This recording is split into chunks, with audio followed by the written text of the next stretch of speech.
కేసీఆర్ పై చర్యలకు రెడీ అయిన కాంగ్రెస్. తెలంగాణ రాష్ట్రాన్ని 10 ఏళ్ల సుదీర్ఘంగా పాలించిన కల్వకుంట్ల చంద్రశేఖరరావు రాష్ట్రాన్ని 6 లక్షల కోట్ల అప్పుల ఊబిలోకి నెట్టారని కొత్తగా ఏర్పడిన కాంగ్రెస్ సర్కార్ ఆరోపిస్తుంది. ఈ మేరకు శ్వేతపత్రాలను విడుదల చేసింది. రాష్ట్ర ఆర్థిక విద్యుత్ పరిస్థితిపై ఇప్పటికే శ్వేతపత్రాలు విడుదల చేసింది.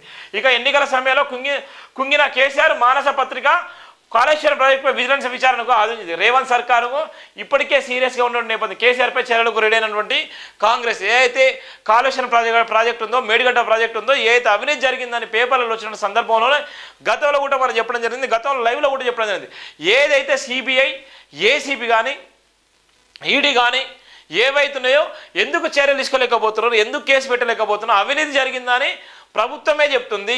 అసెంబ్లీ సాక్షిగా చెప్పిన నేపథ్యంలో పేపర్ మీడియా కట్టింగ్స్ ద్వారా పేపర్లో కూడా టీవీలలో కూడా డిబేట్లో చర్చలు జరుగుతున్నాయి.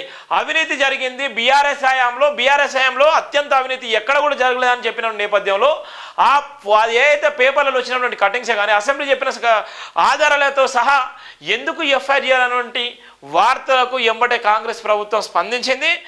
కాంగ్రెస్ ప్రభుత్వం స్పందించి కేసీఆర్పై చర్యలకు రెడీ అయిన నేపథ్యం ఉంటుంది.